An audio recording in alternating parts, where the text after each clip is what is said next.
Sticking with the theme of gifts on Christmas Day, today we are talking about yet another one of these Vancouver Canucks gifts. Now, last time we made a video about gift giving and everything, it was talking about the Red Wings and how Steve Yzerman gifted the arguably best pairing in the NHL to the Vancouver Canucks.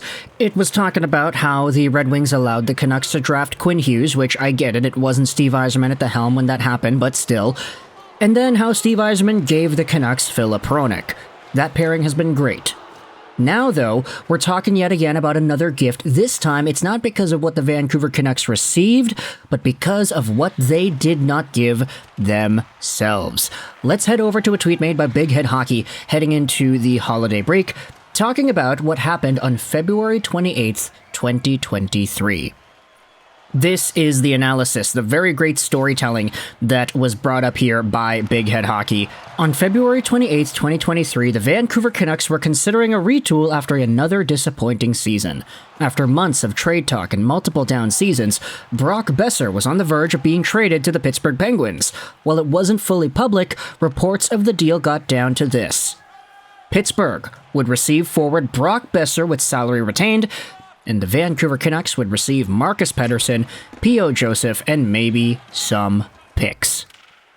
Ultimately, this deal didn't happen, and one of the major reports was that Pittsburgh wanted someone with more term. The next day, they ended up getting Marcus Granlund. 10 months later, Brock Boeser is second in the NHL in goals, and the Vancouver Canucks are first in the NHL in wins. Moral of the story? Sometimes the best approach to a middle-of-the-pack team isn't always to rebuild. Signing valuable UFAs and making some smart acquisitions like Hronek, Lafferty, DeSmith, and Tocchet is all it takes to breathe new life into a stagnant franchise. And I'll be honest right here, I'm recording this audio on Friday, December 22nd. Brock Boeser is still one of the top point producers and goal scorers in the NHL. He's got 24 goals in 34 games played at the time of recording this audio. A staggering number considering his career high in goals, which was his rookie season 6 years ago, saw him put up 29 goals in 62 games. The next best season after that was the 26-goal year in his sophomore season. He has never had as many goals since. Until now. He's on pace for 58 goals, and I'm not going to go out there and say that he hits it, it's guaranteed or whatever. If Brock Boeser gets 40 goals, I feel like that is already seen as a top-tier, amazing season. And sure, he's on pace to shattering that, I just want to keep my expectations low, you know? What's that Zendaya quote from Spider-Man? If you have low expectations, you'll never be disappointed. Something like that, right? And I guess 40 goals isn't even really all too low, quote-unquote, of an expectation. But of course, when you think about where Canucks fans were with Brock Boeser back when this entire Pittsburgh thing was going on, it's a night and day difference. May I remind you, we're in December right now. February is 2 months away. It's almost been an entire year since Brock Boeser was going through that terrible slump last season, wherein he only had 18 goals in 74 games played. Now sure, the playmaking was there, the two-way play was there, he had 55 points, which isn't bad.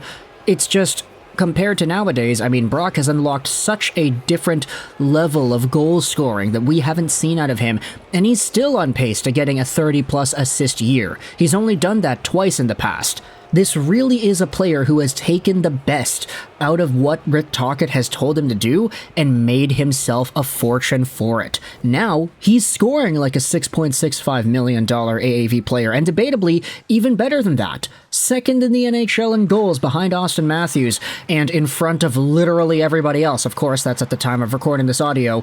Things may change by the time the video gets published on YouTube.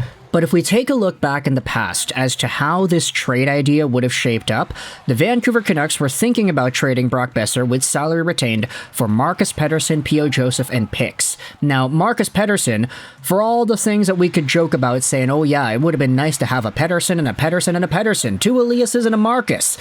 This is not a player that would have moved the needle in the ways the Vancouver Canucks could have used. He's on pace for about 20 points this season, which is all right, but when you think about what else the Canucks were able to do in the offseason, they acquired Ian Cole, they acquired Carson Soucy, they shortly after made trades for guys like Mark Friedman, Nikita Zadorov.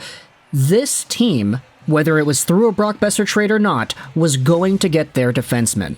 P.O. Joseph is a pretty alright player himself. He's also a left-handed player, 24 years old on the blue line.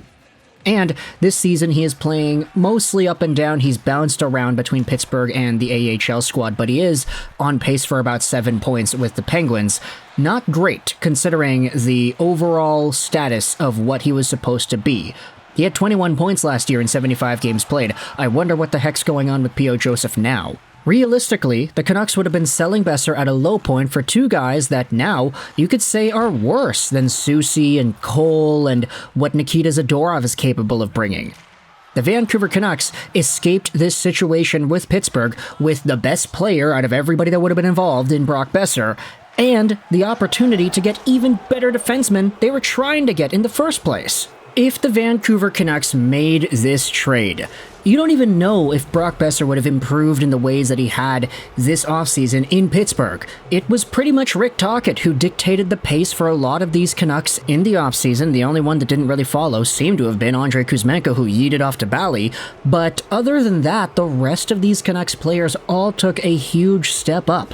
As we had said throughout multiple videos in the past, the only top-tier quote-unquote Canuck that didn't really improve on this team during the offseason was Kuzi. Everybody else, Pettersson is better. He is actually playing worse, but he's scoring more points, so you could debate that he's probably better. Quinn Hughes, much better. JT Miller is better. Demko is healthy, and therefore he's better. Kuzmenko's the only guy who didn't do that. Brock Boeser, though, has had the biggest improvement out of everybody. Most improved Canuck by far.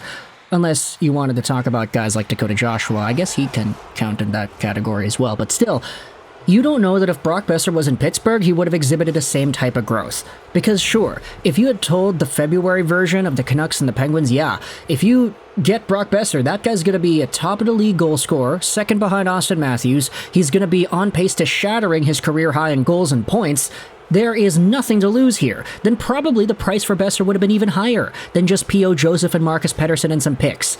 I mean, of course, it depends on what the picks are. You're probably thinking of maybe a first or maybe multiple seconds. If you wanted to just say, okay, P.O. Joseph has value, so maybe it's not that much, then who really knows?